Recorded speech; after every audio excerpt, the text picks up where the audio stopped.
എല്ലാം അതിൻ്റെ ഒരു എന്താ പറയുക, അങ്ങനെ സംഭവിക്കാം, സാധിച്ചേക്കാം. അപ്പം നമ്മൾ രണ്ടാമത്തെ പടി നമ്മളിപ്പോൾ ഒരു ചെറിയ അമെൻമെൻറ്റിന് വിധേയമാക്കി, ഒരു ഭേദഗതി വരുത്തി. രണ്ടാം പടി നേരത്തെ നമ്മൾ എഴുതിയിരിക്കുന്നത് തന്നേക്കാൾ വലിയൊരു ശക്തിക്ക് മാത്രമേ നമ്മളെ സുബോധവാന്മാരാക്കാൻ സാധിക്കൂ എന്നായിരുന്നു. പക്ഷെ അത് ഇംഗ്ലീഷിൽ നിന്ന് വന്ന ഒരു ട്രാൻസ്ലേഷനിൽ വന്ന ഒരു പെശകാണ്. ആ മാത്രമേ സാധിക്കൂ എന്നുള്ളതൊന്ന് യഥാർത്ഥത്തിൽ ആൽക്കഹോളിക്സ് അനോണിമസിൽ ഇംഗ്ലീഷിലില്ല. നമ്മളെ മറ്റൊരു ശക്തി നമ്മളെ സഹായിച്ചേക്കാം, അത് മാത്രമേ ഉള്ളൂ. നമ്മളെ ഇൻസാനിറ്റിയിൽ നിന്ന് നമ്മളെ സാനിറ്റിയിലേക്ക് നയിച്ചേക്കാം, അതേ ഉള്ളൂ. അപ്പോൾ നമ്മളവിടെ ഇതേപ്പറ്റി വലിയ അറിവില്ലാത്തതുകൊണ്ട് നമ്മൾ ഘോരം പറയും, എയുടെ തത്വങ്ങൾ പാലിച്ചില്ലെങ്കിൽ, അല്ലെങ്കിൽ മീറ്റിങ്ങിന് വന്നില്ലെങ്കിൽ നിങ്ങൾ പോയി കുടിക്കും, അല്ലാതെ മറ്റൊന്നും ഈ ലോകത്തില്ല, ഇതാണ് എല്ലാത്തിൻ്റെയും ഒറ്റമൂലി, സകല മരുന്നും ഇവിടുന്നാണ് കിട്ടുക എന്നൊക്കെ നമ്മൾ തെറ്റായ ഒരു ധാരണ നമുക്കുണ്ടാകാം. നമ്മളതങ്ങനെ ഞാനും പറഞ്ഞിട്ടുണ്ട്. കാരണം വേറെ ഒന്നുമില്ല, നമ്മളെ പെട്ടുപോയി. ഇനി നമുക്ക് രക്ഷപ്പെടാനുള്ള ഏക മാർഗം ആണ്. അതുകൊണ്ട് എയിലേക്ക് വരണം. ഇപ്പോൾ എന്നെ കണ്ടില്ലേ, ഞാൻ നിൽക്കുന്ന കണ്ടില്ലേ എന്നൊക്കെ പറഞ്ഞുകൊണ്ടിരുന്ന കാലം ഉണ്ടായിരുന്നു. പക്ഷേ പിന്നീട് മനസ്സിലായി അതൊരു നമ്മുടെ നമ്മൾ പോലും അറിയാതെ നമ്മളൊരു എയുടെ കാഴ്ചപ്പാട്, ഒന്നാമത്തെ കാര്യം എയുടെ കാഴ്ചപ്പാട് എന്താണെന്ന് മനസ്സിലാക്കിയിട്ടില്ല. രണ്ടാമത്തെ കാര്യം, ഇത് പറയുന്നത് വഴി നമ്മളൊരു വലിയ മേന്മയുള്ള ആളാണെന്ന് മറ്റുള്ളവരുടെ അടുത്ത് കൊട്ടിഘോഷിക്കാനുള്ള ഒരു ഉപാധിയായിട്ട് ഇതിനെ മാറ്റുന്നു. അപ്പോൾ അത് ഏതായാലും അത് അനുവദിച്ചു തരുന്ന ഒന്നല്ല. കാരണം ഈ ലോകത്ത് ഇതൊന്നും ബിൽ ഡബ്ല്യുओ ഡോക്ടർ ബോബോ ഒന്നും പുതിയതായിട്ട് കണ്ടുപിടിച്ചതൊന്നുമല്ല. ഇത് ഈ ലോകത്ത് ഈ കാര്യങ്ങളെല്ലാം ഉണ്ടായിരുന്നു.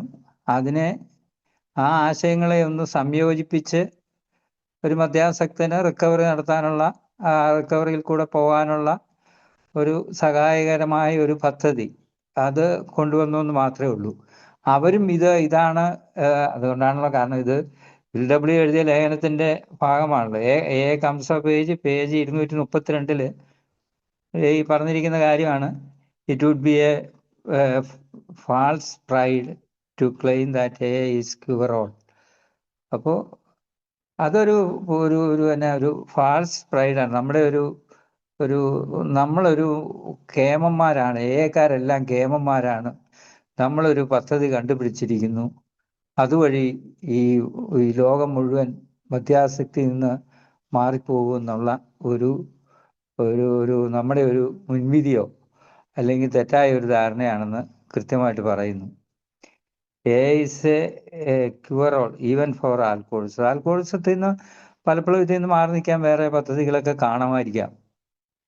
പക്ഷേ അങ്ങനെയുള്ള പദ്ധതികളിൽ ഇന്ന് ലോകത്തെ ഏറ്റവും കൂടുതൽ വിജയിച്ച് കാണുന്ന ഒന്നായിട്ട് വേണമെന്നുണ്ടെങ്കിൽ നമുക്ക് ഈ എയുടെ പ്രോഗ്രാമിനെ കാണാം എന്ന് മാത്രമേ ഉള്ളൂ. അതിനപ്പുറത്തേക്ക് നമ്മളൊന്നിനും നമ്മൾ എയുടെ ലിറ്ററേച്ചറിലൂടെ എല്ലാം പോകുമ്പം മനസ്സിലാകുന്ന ഒന്നിനും ഒരു 100% പെർഫെക്ഷൻ പറയുന്നില്ല.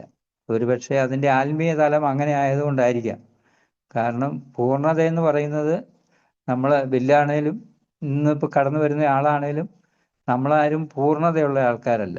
ആ പൂർണ്ണത നമ്മളെക്കാട്ടിൽ വലിയ ആ പരാശക്തിക്ക് കൊടുക്കുകയാണ്. ആ പരാശക്തിയുടെ സഹായമുണ്ടെങ്കിൽ നമുക്ക് ഇതിൽ നിന്ന് മാറി നിന്ന് നല്ലൊരു ജീവിതം നമുക്ക് കിട്ടുമെന്ന് പറയുന്നുള്ളൂ.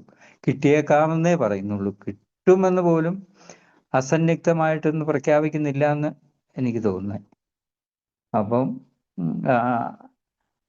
അത് ഇങ്ങോട്ട് പോരെ, ഇവിടെയെല്ലാം നമ്മൾ പലപ്പോഴും കേൾക്കുന്ന ഒരു കാര്യമാണ്. ഇപ്പോൾ ഇത് ഓൺലൈൻ മീറ്റിംഗ് ആണ്, ഇങ്ങോട്ട് പോരെ, മിഡ് നൈറ്റ് സ്റ്റാർ കയറിക്കോ, അല്ലെ ജാലെ കയറിക്കോ, അല്ലെ ജനമൈത്രി കയറിക്കോ, എല്ലാ കാര്യങ്ങളും ശരിയാകും. നമ്മളങ്ങനെ ഒരു വാഗ്ദാനം കൊടുക്കാൻ എല്ലാ കാര്യവും ശരിയാകുന്ന ഒന്നും ഈ ലോകത്തുണ്ടെന്ന് തോന്നുന്നില്ല. അതുകൊണ്ട് തന്നെ എഐക്കും എല്ലാ കാര്യവും, എക്കാരായ നമുക്കും എല്ലാ കാര്യവും ശരിയാകുമെന്ന് പറയാൻ പറ്റുമോ? പക്ഷെ നമ്മൾ നമ്മുടെ തെറ്റായ ധാരണ കൊണ്ടോ അല്ലെങ്കിൽ നമ്മളെ പറ്റി നമ്മൾ കുറച്ച് അറിവുള്ള ആളാണ് എന്ന് സ്ഥാപിക്കാൻ വേണ്ടിയൊക്കെ നമ്മൾ ഈ പ്രയോഗം നടത്താറുണ്ട്. പക്ഷെ അത് ശരിയല്ല എന്നുള്ള രീതിയിലാണ് ഈ 285 പേജ് നമ്മളോട് പറയുന്നു തോന്നുന്നു. കാരണം ഇത് ഞാൻ കൂടുതൽ പറഞ്ഞു തന്നെ വീണ്ടും വീണ്ടും പറയാന്നുള്ള മാത്രമേ ഉള്ളൂ. എന്തായാലും ഇതെല്ലാം നമ്മളെ എന്താണ് നമ്മളിങ്ങനെ ചിന്തിക്കാനും ഇങ്ങനെ പറയാനും ഒക്കെ കാരണമെന്ന് പറഞ്ഞു കഴിഞ്ഞാൽ ഇതെല്ലാം നമ്മളെ കൂടുതൽ കൂടുതൽ എളിമയുള്ളവരാക്കുന്നു എന്നുള്ളതാണ്. നമ്മൾ ഇതിൻ്റെ എല്ലാം അധികാരി, ഞാനാണ് ഇതിൻ്റെ രക്ഷകൻ, അല്ലെങ്കിൽ ഞാനാണ് ആ ദൈവം കളിക്കുന്ന ആ അവസ്ഥ, അതിൽ നിന്ന് നമുക്ക് മാറി നിന്ന് കൂടുതൽ എളിമയോടെ നമ്മുടെ പ്രോഗ്രാമിനെ സമീപിക്കാനാണ് നമ്മളോട് ഈ ക്യൂറോൾ അല്ല എന്ന് LW പറയാതെ പറയുന്നു എന്ന് എനിക്ക് തോന്നുന്നത്. കാരണം നമുക്ക് കൂടുതൽ എളിമയോടെ പ്രോഗ്രാമിനെ സമീപിച്ചാൽ മാത്രമേ നമ്മുടെ നിസ്സഹായാവസ്ഥയും നമ്മുടെ നിസ്സാരതയും നമുക്ക് മനസ്സിലാക്കാൻ പറ്റുള്ളൂ. അപ്പോൾ അതുകൊണ്ട് തന്നെ ഇപ്പോൾ ഇന്നലെ ഇതുമായിട്ട് ബന്ധപ്പെട്ട് എന്തോ നമ്മുടെ ഷിബു ആ ചരിത്രം വായിച്ച സമയത്ത് ഇതുമായിട്ടില്ലെന്ന് തോന്നുന്നു. അനോണിമിറ്റിയും നമ്മുടെ GSO കോൺഫറൻസ് നിലവിൽ ഫൗണ്ടേഷനിൽ നിന്ന് അങ്ങോട്ടുള്ള വളർച്ചയൊക്കെയാണെന്ന് തോന്നുന്നു. ഏതായാലും മറ്റൊന്നുമില്ല, കൂടുതലായിട്ടൊന്നും പറയാനില്ല. ഏതായാലും നമുക്കെങ്കിലും അതൊന്ന് മനസ്സിലാക്കി വെക്കാം. നമ്മളൊന്നും ആധികാരികമായ കമൻറ്റുകൾ അതിനകത്ത് ഉപയോഗിക്കാതിരിക്കുന്നതായിരിക്കും നല്ലത്. പക്ഷേ നമ്മൾ പലപ്പോഴും അറിയാതെ പറഞ്ഞു പോകും. കാരണം മറ്റൊന്നും കൊണ്ടല്ല, നമ്മുടെ സഹജീവികളോടുള്ള നമ്മുടെ സ്നേഹം കൊണ്ട് തന്നെയാണ്. മറ്റു മദ്യാസക്തരെ ചേർത്ത് പിടിക്കാനുള്ള വല്ലാത്തൊരു ഒരു ആഗ്രഹം വരുമ്പം സ്വാഭാവികമായിട്ടും നമ്മൾ ഇതൊക്കെ നമ്മൾ തോളെ കൈയിട്ട് പറയും, നീ പോരെ, ഒന്നും പേടിക്കണ്ട, കാര്യങ്ങളൊക്കെ നമുക്ക് ശരിയാക്കി എടുക്കാം. എന്നാലും നമ്മുടെ ഉള്ളിലൊന്ന് കരുതിയിരിക്കുക, അങ്ങനെയെല്ലാം ശരിയാകുന്ന ഒന്നല്ല എന്നുള്ള കാര്യം. ഏതൊക്കെയായാലും എല്ലാവർക്കും സുബോധം ആശംസിച്ചുകൊണ്ട് നിർത്തുന്നു. നന്ദി, നമസ്കാരം. താങ്ക് യു ജോസഫ് സാറേ. Thank U.